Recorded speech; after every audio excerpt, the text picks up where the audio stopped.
Hello guys, I'm Paul Ponder. I'm the host of GTO Good Old Boys, and we've got two special guests here. We got one special guest in the back. She decided she didn't want to be a movie star today. So we let her back there with JT. So what we're doing is we're going to talk about the grass situation on Guntersville. Everybody out here with the fishing industry is saying that there's not going to be any more grass. Well, we're going to find out today if there's going to be any more grass in the future or not. And so we've got two of the main ones. I'm going to let them introduce themselves. This is Stephen Turner and David Brewster. Stephen, introduce who and what you do. Yeah, my name's Stephen Turner. I'm the program manager for the Aquatic Plant Management Program with TVA.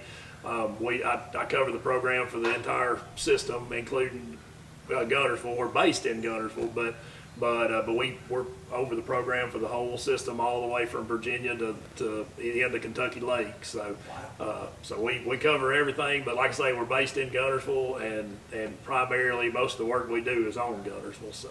Okay, and Mr. Brewster? All right, my name's David Brewster, and I'm with TVA Natural Resource Management. I'm the manager over the TVA property that's open for public use, everything from Watch Bar to Kentucky Dam, and then also I'm sort of the manager over all the aquatic plant management. And I've been involved with aquatic plants with TVA since 1990. 1990, so it ain't just yesterday. Just not yesterday. That sounds like a winner. I do want to take the time to tell you how much we appreciate y'all taking the time out of y'all's day to sit down and explain the situation to the folks that are watching and will be watching. We just want a clear understanding between the homeowners and the fishermen that all this is going to be worked out. It's going to be a positive end. Yeah. I mean, it's got to be. That's one thing. Okay, let's start off. Mr. Turner has given me some maps that I'm going to try to put up at Waterfront and GTO for y'all to find out where they spray.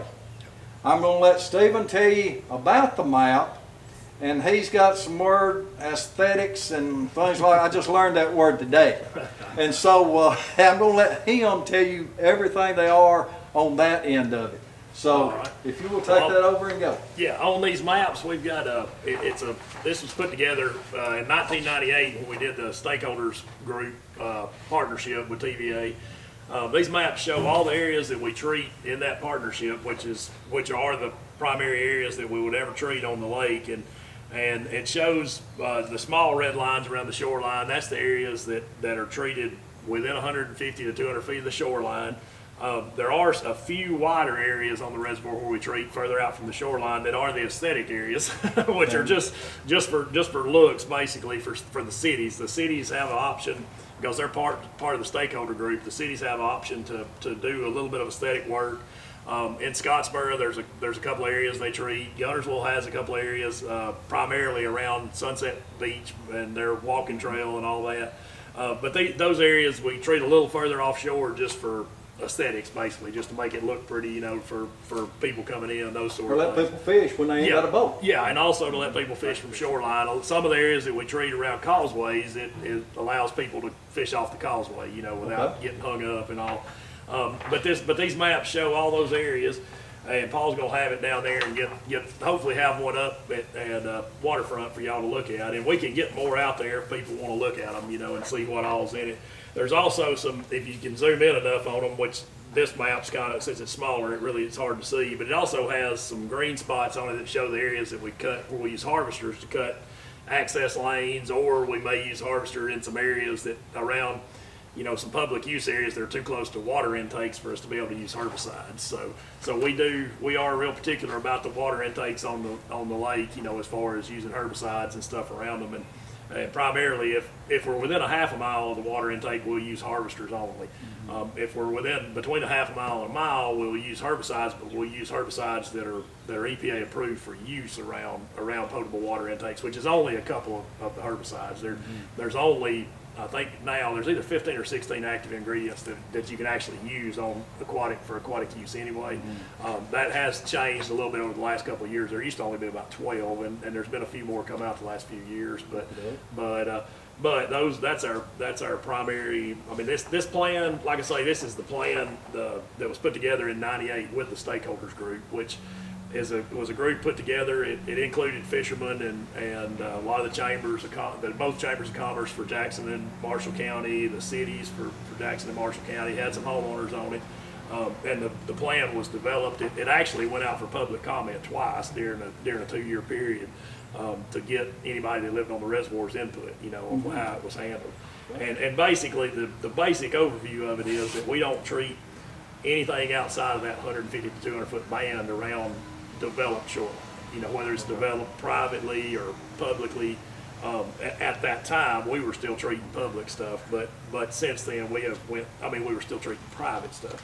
Since we have switched where the stakeholder board has taken over and started paying for the private treatments, because that's just a funding issue, which is the way that federal money can be received by TVA, because TVA can't receive federal money anymore. So the private work, that's why it started being done through the stakeholders group. Okay. So the only exception to these areas in that plan is we do have an exception to treat newly introduced invasive species, which right now is primarily water hyacinth, Cuban bulrush, giant salvinia. Those are the 3 main ones. And they can be offshore. And they can be offshore. They normally they're floating plants, so they can be out. They can be anywhere on the reservoir. But normally when we're treating them, they're in with lotus or they're in with something else, because they're actually a floating plant. And so a lot of times you may see us back or see some of our contractors back treating. One of the big places is in the back of Jones Cove, or not the back of, well, there is some in the back, but primarily going up the river, but behind the overbank, where there's a lot of lotus back there. There's a lot of that stuff in there, and what they'll do is that we call it seek and destroy, but they'll actually ride through and they spray with a handgun, and they only spray the actual plants that we're trying to get rid of, whether it's bulrush or hyacinth or salvinia, which we don't have too much salvinia, but we have had patches that we've had to treat over the last few years. But the hyacinth and the Cuban bulrush are the primary phase that we deal with on that. So if you do see us out treating like that away from a shoreline, we do treat, but you're going to see it, and they'll be out there with a handgun, and the only herbicide they're putting out is what you see going out with a handgun. Gotcha. Now, if you see the boat when they're moving with that airboat, it's going to blow a big mist up behind them, but that's just the water. It's just the air blowing across the water. They're not putting anything out in the back. They're putting it out with a handgun, spraying like you'd spray Roundup at your house. So that would be the only exception outside of these developed shoreline areas. So when y'all decide to spray something, it's normally every year. Right. The same thing year after year after year. So there's nothing introduced new unless it's an invasive species. Yeah, exactly. Okay. Yeah, we have the same areas on the reservoir. These areas, I think, total about 2,500 acres total. Okay. And we normally don't treat the entire 20. We only treat what needs to be if there's a problem. So on average, we treat, as far as area wise, we usually treat around 1,500 acres. Now, we actually will wind up treating probably 2 to 2,200 acres, but a lot of that stuff gets treated multiple. They get treated twice during the year. So it, so that's why there's a difference between the acres on the map that we treat and the acres that show up as treated, because some of it gets it twice. So. Who decides what's problem areas and what's not? Well, what we do, we go out and survey every week. We go out and survey the reservoir. We don't look at the whole thing every week, obviously, but we try to, over about a 4 to 5 week period, look at everything that's developed shoreline on the reservoir. And we just prioritize it as we go around, to what needs it the worst. And then we just go through that schedule. We try not to, most times we won't treat over 250 acres in a week, something like that. We just try to minimize it just because of just trying to get out there and get that much done. Right, exactly, right. So we try to kind of prioritize it. And what happens normally is we'll have, starting on June 1st, we'll have 200, 250 acres, for a week, for a couple of weeks, to try and get prepared for 4th of July, because we like for everybody to, all the public access, all the, and working with my Lake Guntersville, which is the stakeholders board. If I use both those names, it's the same. It's the same thing. Now. My Lake Guntersville and stakeholders board, the same. Yeah, it started out in '98 as the stakeholders board, but then they developed themselves or whatever as Okay. my Lake Guntersville a few years ago. So But the fishermen need to look at getting on that board, right? Yeah, oh yeah, getting involved. And with how would that, they you get know. on that board? You can reach out to, they minimize the board. I mean, they don't keep too many people on it. So what you Right. need is like a good representative.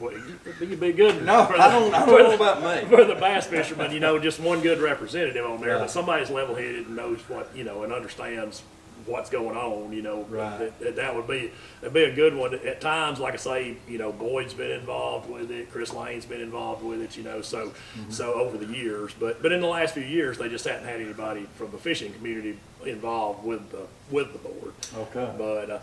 But anyway, but getting back to the treatments as far as deciding what needs to be treated and Uh-huh. stuff, we go out and look and we try our best before the two big holidays in the summer, which is 4th of July and then Labor Day. We want to have everybody is in as good a shape as we can have them. Right. And so we do a big push right before the 4th, and then we don't treat a whole lot through the summer, and then we'll, right before Labor Day, we'll normally start treating again, and try to get it in good shape again for everybody. So that's how we do it. We go out and look at it. We prioritize the sites. If there ain't nothing growing, we won't treat. We're not going to treat, clean bottom at all. Okay. So, and Now let's look at the eelgrass. That's the invasive species eelgrass. Right. There's two different eelgrasses here. right, One of them's invasive, one of them is not. yeah, The one that's not invasive is fine. yeah, and we've had it forever. And the ones that we're having problems with is the invasive species. Yeah. Now, does it take a certain type of chemical or a stronger chemical to kill it? What we've seen, and this kind of when we first started seeing the eelgrass exploding, it really started about 12 or 14 years ago now, up in this upper end of the reservoir, around BB Comer area. We had some populations of the native species for years, and so we just assumed because they look alike. I mean, as far as looking at them, you can't tell any difference. The only way we figured out that we had another one was through DNA testing. So they look, identical when you look at them in the field. And so we couldn't figure out why it was expanding, because for years we had wanted eelgrass to grow, the Exactly. native, because it was a native versus the hydrillas and the milfoils, Right. which are non-native. So if we could have had the native species of eelgrass, expand, we'd have been happy with that, but we never could get it. And then all of a sudden, like I say, about 10 or 12 or 14 years ago, we started seeing it popping up, and we thought, man, something's changed, what's Right. changed? And so we were trying to figure that out, and we spent several years trying to, and one of the things we noticed was the native species, the herbicides we used worked on it real well, and, but then when it started expanding, the herbicides didn't work as well. And that was another clue to the fact that it was a may have different been grass. something different, Ah. And so we started realizing that. So it took us about 6 or 7 years to get some samples sent off for DNA testing. And once we realized that, well, then we knew we had a species that is actually a hybrid, that one parent is from Asia and one is from Europe. And so they actually, we've called it rockstar eelgrass, but now they're starting to change the name to Eurasian eelgrass. Okay. But it was already pretty prevalent in Florida at the time on a lot of the reservoirs, especially the Crystal River area of Florida. And so we just all of a sudden it was here. We don't know how it got here. If it could be aquarium, because you can actually go online, you can buy it online, for Wow. aquarium stores Oh, and stuff. okay. Okay, I Because know it's what a you're talking big about. aquarium Okay. plant, so a lot of people buy it, and probably so it could have easily came up here by boat. It could have came up here. Somebody had an aquarium and had it in it, and just happened to dump it out in the lake. Right. Because we try to make sure people don't do that, but we have a feeling that a lot of the species that get here, that's how they get here, is through aquarium. Because if you look at milfoil and hydrilla, both of those are aquarium species that people have used over the years. So it's likely that some of those could have came from aquariums too. Now, So- here's one of the questions that came in when we asked. Did TVA plant the eelgrass that's taken over the lake? No. Yes or no? Nope.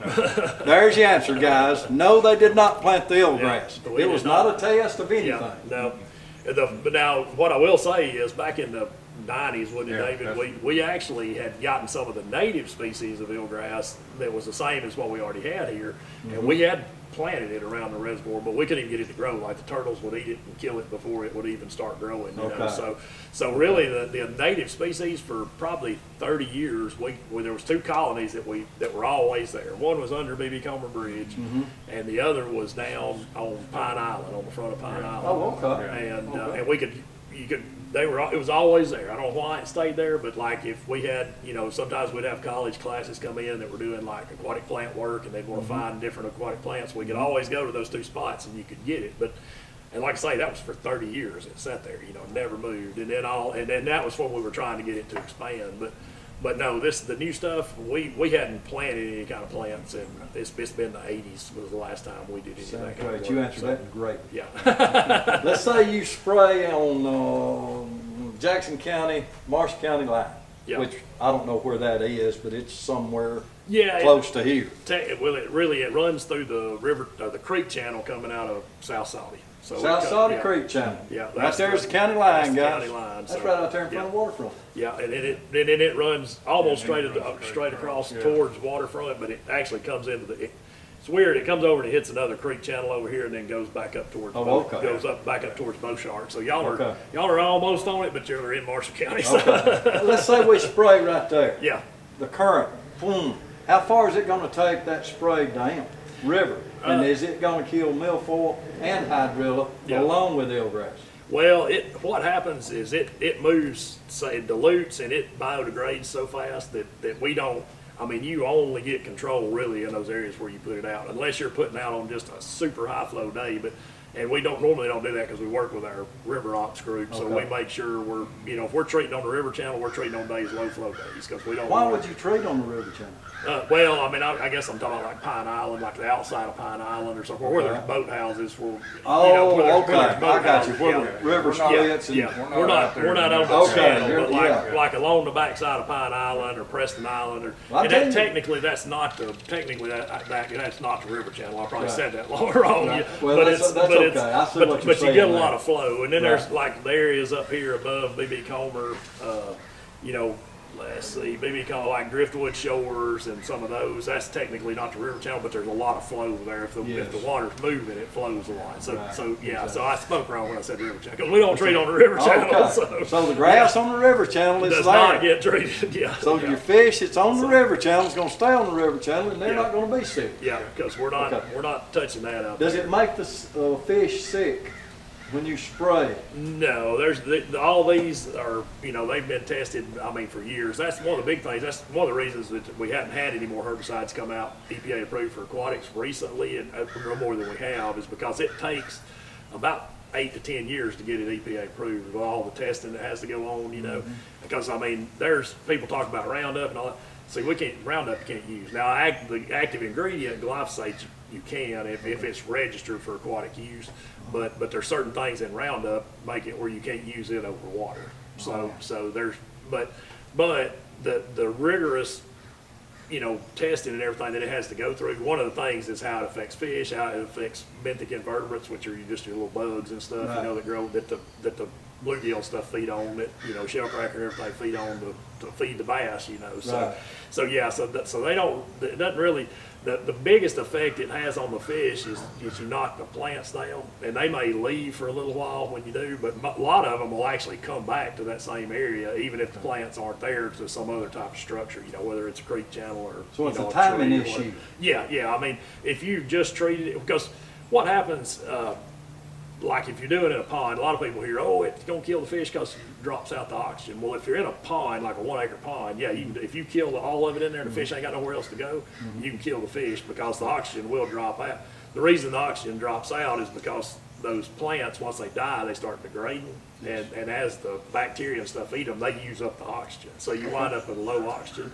And like I say, if they're trapped in there and they can't go nowhere, then you may kill fish in a pond. But on the reservoir, the fish will just, if the oxygen level gets low in that one spot for a day or two, while that stuff's decaying, they'll just leave and go somewhere else. But most of the time, bass actually come back to the same spots. They don't do a whole lot of moving around. They stay primarily in the same locations. So, and normally even in the grass, that's one of the things, and as well as I do, that fish, it's not, you know, when you get a lake with 25,000 acres of grass like this one does, it's not just the grass that they're there for. They're there because there's a little creek channel or there's a little something in that grass that's holding them in there. There's some other form, there's some other form of structure or something that's holding them there. And that structure, you know, that whether it's a creek channel or a blow down tree or whatever, it don't go anywhere with the, you know, with the plants leaving. So usually they'll come back to those areas. So The eelgrass, it floats. yeah. Some of it's got the roots attached. Some of it don't. What's the difference? I mean, why is so much of the roots attached to it? How does that get pulled up? Yeah, what happens with the with this invasive form, the hybrid that we've got, it grows so fast that and one of its actual way it spreads, one of its techniques, natural techniques to spread is to just break loose. You know, it has a pretty small root system anyway, so agitation, just water agitation can pull it out. Current. But yeah, current or boat traffic or whatever, you know, barge traffic going up the river, anything. Wind, I mean, out there on the river channel where you have those big mats, we get on a real windy day, I've seen it just roll up like carpet or turf, you know, just roll up off the bottom.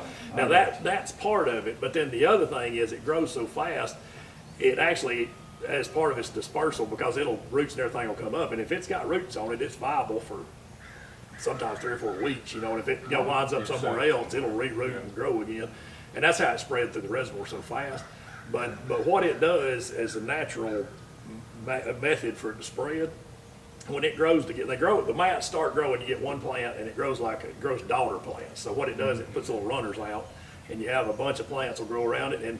And when you see an area where it first comes in, it grows in circles. Like we do helicopter flights sometimes, and you can see when it expanded on the Wheeler, you knew what it was because you could see the circles, and it'd be in circles. Okay, so the helicopters people see out here are not dropping pellets. No. Okay, so y'all don't drop pellets out of the helicopter. No, Okay, y'all are hunting the circles.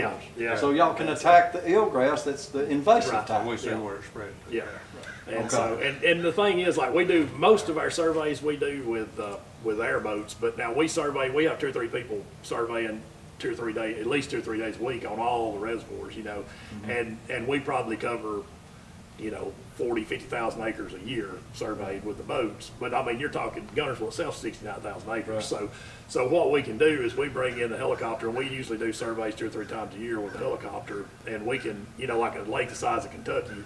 The only way you can survey is to go in with a helicopter, fly it, because it takes a day to fly it with a helicopter, and then you can come back and you know, go in with an airboat and hit specific spots. But if you just go up there and survey it with an airboat, you'll be there for 2 weeks, you know, just covering that reservoir. So we do use helicopters some, and up to about 2 years ago, we were doing helicopter surveys once a week because it was spreading so fast on the Wheeler. So we were surveying Guntersville and Wheeler once a week with helicopters. So now we don't do it. We're back to doing it 2 or 3 times a year, you know, so it's not like it was, but at that time, yeah, we were out there all the time, and we'd get calls because a lot of times if we saw a plant, we couldn't tell what it was, we would drop, you know, we'd have the helicopter go down low, you know, 100 feet off the water or something where you kind of see what it was. And so that, we'd get calls and say, hey, they were flying, you know, 100 feet out there dropping pellets or whatever, you know, but nothing was getting dropped. We were just out there doing survey and looking to see what was there.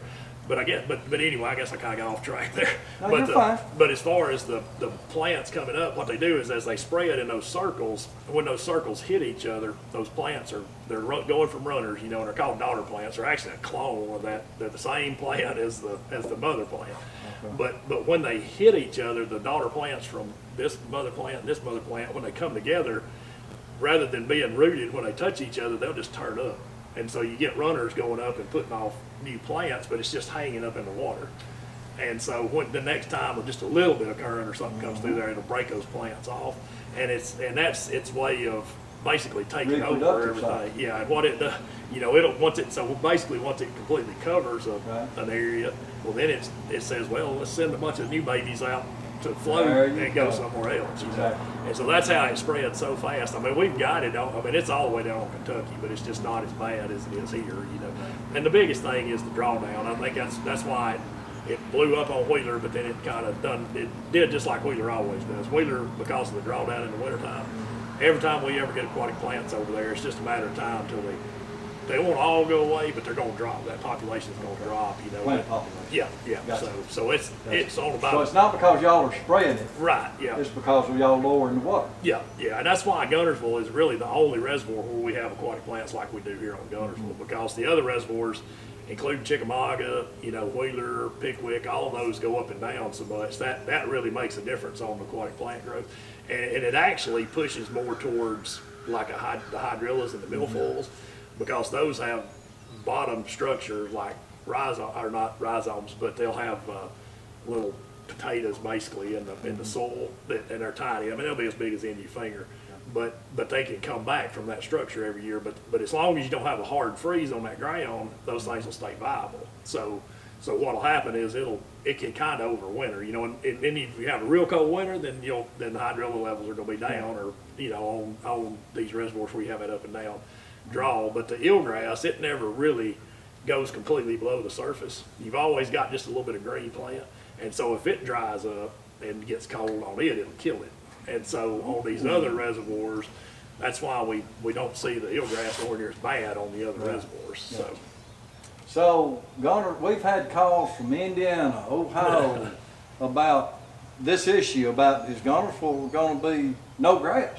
Yeah. You know, they're worried about it. Yeah. You know, Guntersville's a grass lake. I mean, if you come to Guntersville, you're going to see grass. I mean, that's just how it is and how it's always been, is it not? Yeah, and that's what it's known for. You know, that's why. And so y'all are not going to take away the grass that Guntersville's known for, because it's always going to be here. No, it's always going to be here. I mean, there is no, on a reservoir like this, there's basically no way to eradicate. I mean, it'd be impossible to remove all the grass. If it did, it would probably be Mother Nature and probably related to a huge flood. You know, coming through. And and then all you'd wind up with is losing it all out on the river channel and stuff. Yeah. But you're still gonna have in these embayments. It might take a few years for it to move back out, you know. But that's what happens in Wheeler a lot of times, is like the Decatur Flats, which everybody's probably familiar with the Decatur Flats. Right. What happens is we have that drawdown, so you don't have much water on. Some of it'll get dry, some of it'll, you know, have a foot or two of water on it in the winter, and then what really affects it the most is when we have these high water or high flow events, like we have a big rain in like February or something. And with that, when that water's down low, we normally try to keep it that way. Well, when that flow comes through there, I know some of y'all's probably fished right below the railroad bridge where the water goes back into the flow. And you know, on a high flow day, you can't even hardly sit there with a trolling motor because there's so much water going in there. Well, if that water's down 6 feet and there's only a foot of water in there, what happens is that flow will still go through there, and with it being that shallow, it'll just scour that whole, all those creek channels and everything out. So all those tubers and everything that you've got is gone. It flushes them all out. Well, it may not flush them all out, but it's going to flush enough out that the plants are going to be, there's just going to be a few plants left in there the next year. And then it takes it a lot of years. It may take us 7 or 8 years to build that population back up.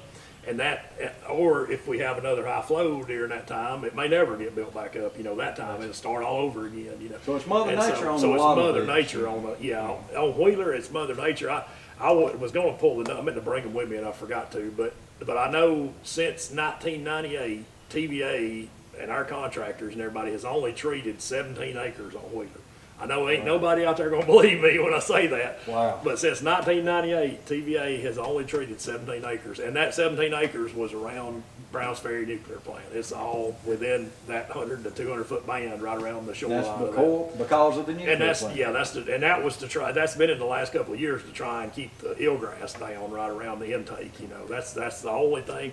And like I say, I know, because everybody says we kill it however often on Wheeler, but we don't. Mother Nature takes care of it over there. And So they're probably seeing airboats out there with our insignias, because on all our airboats we have a placard on the back that says TVA Aquatic Plant Survey, so everybody can see that. So, but we're still surveying on Wheeler twice a week and sometimes more, just for Browns Ferry nuclear plant. yeah, just to make sure it's not. To make sure that it doesn't get impacted by, you know, a huge amount of biomass coming down and stopping up an intake at the plant. So just because they see TVA on the airboat don't mean they're spraying. Yeah, so none of our boats have spray rigs in them. It's If it only says our TV contractors. It's our contractor. Okay, We the don't- contractors have TVA on that? And that says TVA contractor on the side. Oh, it And says they contractor. They also have an orange light, flashing Flashing. light on the top of the cage, and when they're treating, that light's flashing. Now, if you see it out there and they're running up and down the river and they ain't got the light's not flashing, they're just going from one place to another then, you know. Okay. So So when guys, they're that's how, actually treating. that's how you can tell when you're fishing, if they're spraying or if they're not, it's by the Yeah. light on top of the boat. Yep, that's exactly it. Okay, that's if gonna you be s- very helpful. Yeah, and if you see a boat that says Aquatic Plant Survey on the tail fin back there, that's all they do. They ain't a spray. They ain't nothing in there except people. Okay, So, all right. so you can meet us at the ramp. Look, if you don't believe us, because we can. You know, there's nothing under in Right. that boat. You know, in the floor other than some rakes and stuff for So when do you decide to harvest? boat lanes. If we're offshore, you know, like if we're, you know, there's a spot. I guess the closest one to here on the overbank. When you come out of, like, if you come out of Roseberry and you're going up towards BB Comer and you Yes. want to get on the overbank back there, Yes. you know, there's a post out there and there's a cut that goes through there and everybody Yep. can cut through to get Yep. behind the overbank. Well, that's one of the spots we cut. We cut, and then we cut down there by the power lines in front of North Salty. You know, we cut a Okay. cut right there. We cut one going into South Salty a little further down. And those are the kind of things primarily we do with. So y'all not out there harvesting milfoil, hydrilla, eelgrass? Now, I would say the only thing that people would question us on that is this year we've been picking up here in Roseberry, but what we're doing is picking up the eelgrass. But I know people say, oh, y'all are out here in the hydrilla mat. Well, what it is, there's loose eelgrass on top of those hydrilla mats, and we're cutting to be able to get that off. The only way we can do it is cut the very top of that. So y'all not going way 6 Yeah, foot we're not down in the going. water? Yeah, we can only cut about 5 feet deep anyway, but we're Okay. cutting about 2 feet off when we're doing that. Okay. You know? So but what we're trying to do is primarily get that eelgrass off the top. So Okay. it's because The what floating happens? eelgrass. Yeah, the floating eelgrass that's sitting on top of it. Because if we don't do that, we'll get a wind or the water comes up or something, you know, and it'll float off and go somewhere else. So it's a whole lot easier to catch it while it's sitting there Exactly. trapped, you know. Y'all So- ever do that on the river, where it's So floating eelgrass is on the riverbank? well, now we run harvesters in front of Murphy, right in front of y'all, Murphy, basically yeah. out of Mhm. Murphy Hill down there but now those don't even have cutters on them. They're just all they do is pick up loose stuff. So they're not going over a mat. They're just picking up the loose stuff floating down the river. I got you. Because those machines that's because actually I've had some calls from some homeowners in I forgot what that little. Anyway, right there beside waterfront. When if you're pulling out from waterfront, the little subdivisions to the left, right there Okay. on the backside of Preston Island. Right. We've had some homeowners in there that had asked us if we could come in and do what we're doing here, you know, and pick up the floating stuff out in the middle. But we had the same situation down there that we had here, where it's on top of hydrilla. And so we couldn't help them because the harvesters that had the cutters on them are up here. The harvesters that were down there don't have those cutters, so they can't. If it's sitting on top of another mat, they can't pick it up because they can't cut that underneath, you know. So Y'all got any plans of adding to? Your as far cutters. as the harvesters, yeah, we'll be increasing the number of harvesters, but it's primarily just to pick up the floating eelgrass, you know.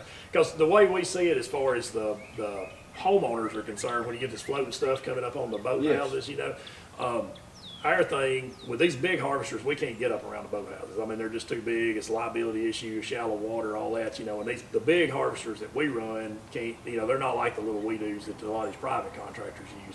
So our thought on that, the most equitable way to do it for the homeowners is to pick it up out here, so that if they hire somebody, there's less chance of it floating, more coming in on them, you know. So we're trying to just get the total volume that's out there of that floating stuff down. And I can understand the that's- homeowner, yeah. when all that stuff blows in, it's aggravating, because you can nearly walk across Yeah. some of it. Oh yeah. Yeah. I mean, it looks that thick, and that could be aggravating as a cuss. Yeah.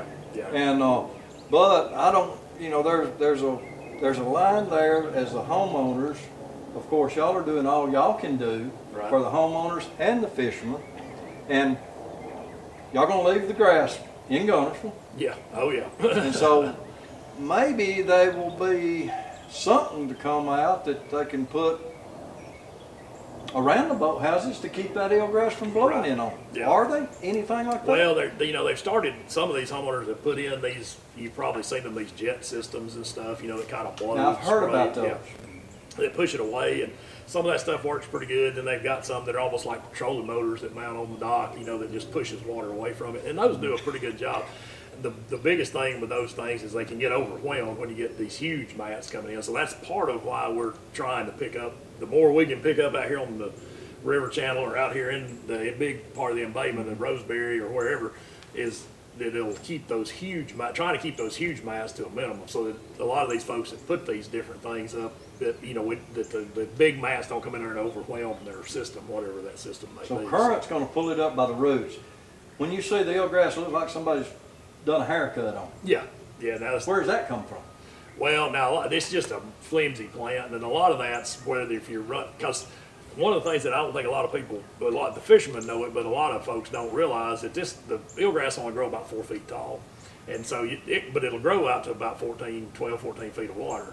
And so I think a lot of times, a lot of that looks like it's cut off is coming from props and stuff running through it, you know, because you can't see it on the surface. You know, you'll run through an area, and if it's 6, 7 feet deep, that eelgrass is up 2 foot of the surface, you know, and if you run over it with your boat, especially if you're getting on plane or coming off plane, you're going to get down there and hit it, you know, with your prop. And it's a real fragile plant anyway. It breaks, those leaves break real easy. So it doesn't take much. And then I think out there on the river channel, a lot of that, like barge traffic and stuff, and a lot of these bigger cruiser boats, and you know, I mean, you fished out there, you know what it's like when you get a 4 foot wave come by, you know, and it goes up on that overbank that's a foot deep and it's covered in eelgrass. Well, that's a lot of pressure on that eelgrass, you know, as it rolls over the top of it and breaks a lot of it loose. So.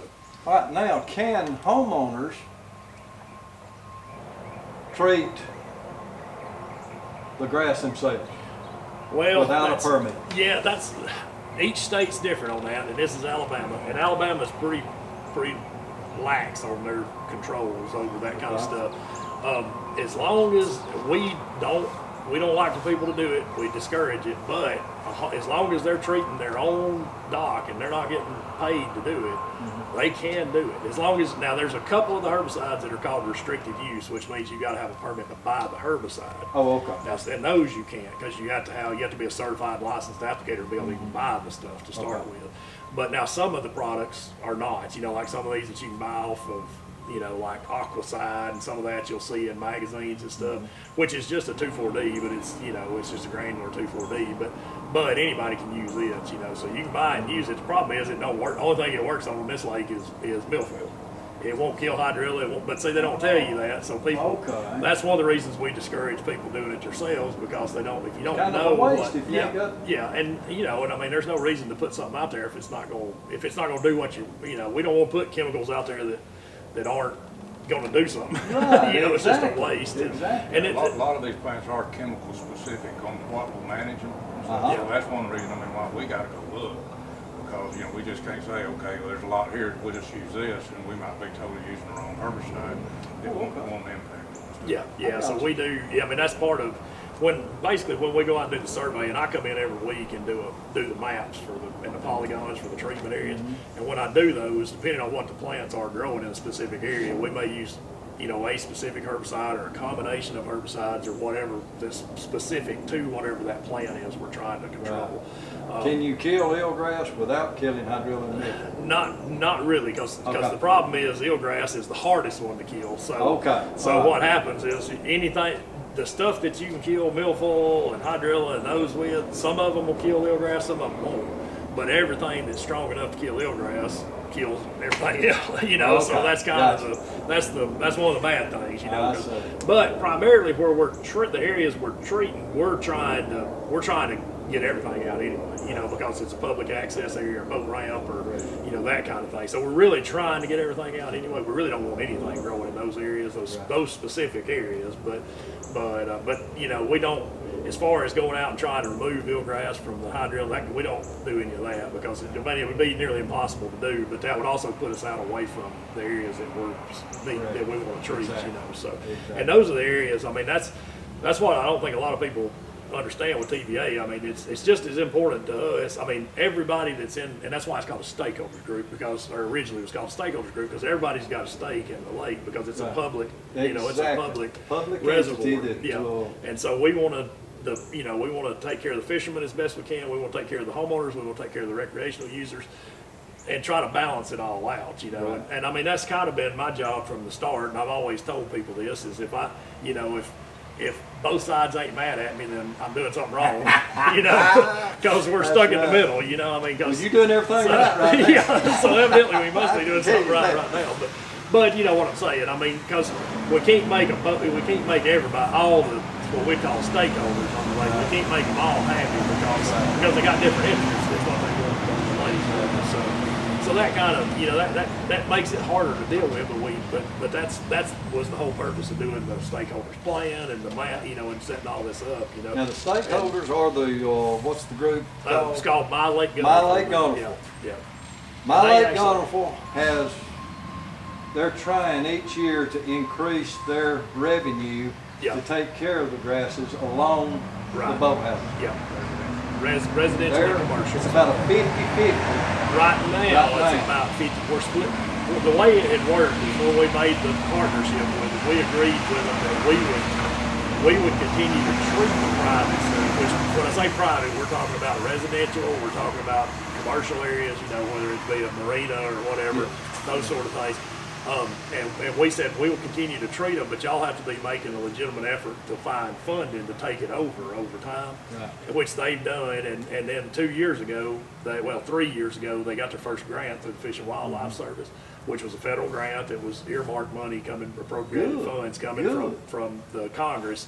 And they got that grant, and that was enough to carry them for a few years. And so starting last year, they started paying about 50% of the cost of doing the private stuff. Okay. Now we still do all the, as far as the public stuff, we still do all the public, you know, and we'll always do the public because we do the public on every reservoir. Guntersville is actually the only reservoir where we treat private, any kind of residential or commercial. We don't treat any residential or commercial on any of our other reservoirs. And that's only on the shoreline. And that's only on the shoreline. You develop shoreline, Right. you know, private and commercial develop shoreline. And so, but anyway, 2 years ago, they got enough money or enough of a grant to fund half of those treatments. And then they did it again this year, and they plan to do at least half again next year in 25. But they're also working with they're getting some more funding through the Fish and Wildlife Service, which is, all this is appropriated money, you know, coming from, or that's appropriated money coming from Congress. And they're also, you know, they've worked with the state, DCNR, through the increase in the boat tags to get some funding through that, but they haven't been able to receive that yet. The state's been letting that build up, so they're hoping to get that. That money can be matched by federal money too, you know, so there's a lot of avenues out there. And basically I would say the way that this has come about is TVA, when TVA did the private stuff originally, we got money from Congress. So it was tax money that was paying to do it. Well, several years ago, back in the early 2000s, the Congress passed a law that TVA can no longer receive federal funds. And we're entirely funded through electricity sales.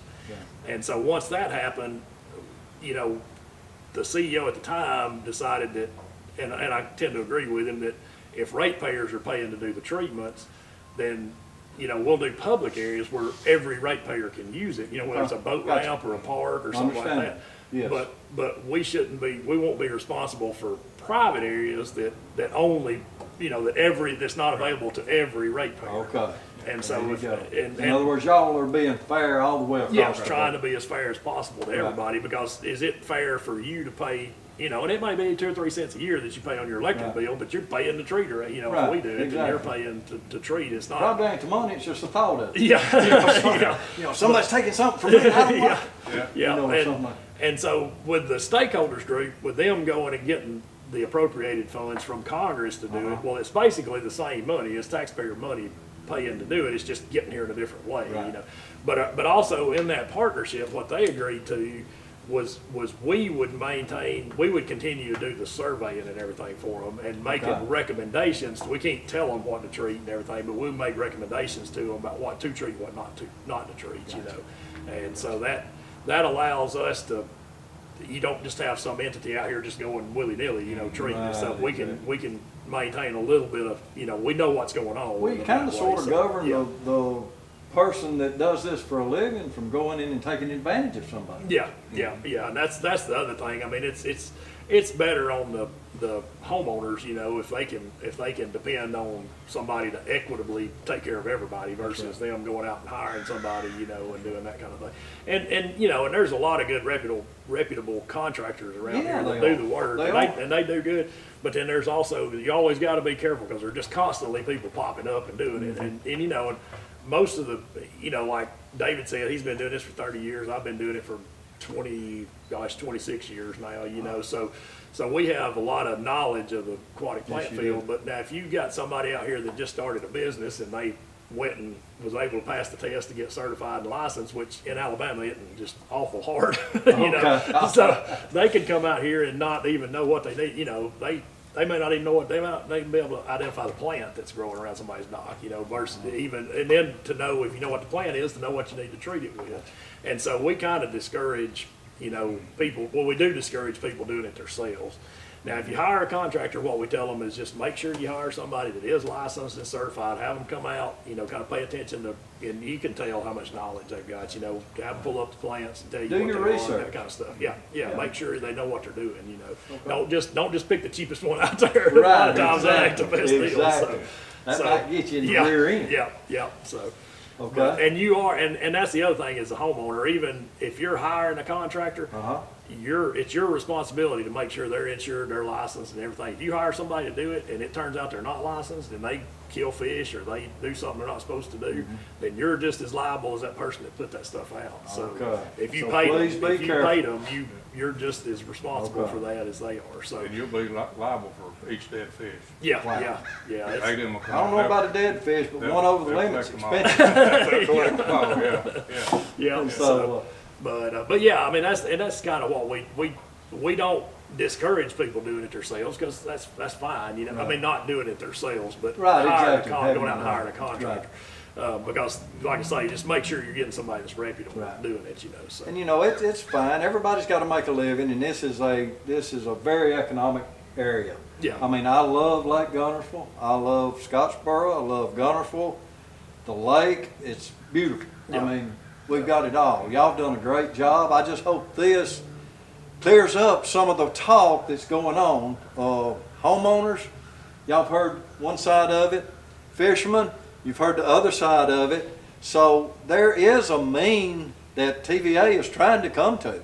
Now, whether you agree with it or whether you don't agree with it, everybody's not going to believe it. But all we try to do is get the truth out there so y'all can make your own decisions. I want to tell y'all how much I really appreciate it. David Brewster, yes, sir. Thank you so much for meeting with us. Glad to have us here. Stephen Turner, thank you good so to- much for the information, and it has it's sunk in with me. I hope it has with y'all. I hope JT over there has learned something, and everybody's going to be fine. So. Well, feel free to give us a call anytime you want to. So we'll answer questions and just let us know, and we'll sit back down again sometime. If there's more questions that come in that are not on the ignorant side, then we might set up another time to talk with TVA. Yeah. But I just hope everybody finds this something they can use and utilize down the road, and speak highly of TVA and understand where the landowners are coming in. And so let's all utilize Lake Guntersville to the best of our doings, and let's all love it. Whether you're a bank fisherman, whether you're a boat fisherman, whether you're a landowner, or whether you've got a commercial account, let's all get together and make it a positive issue. Thanks a lot, and I hope y'all like it.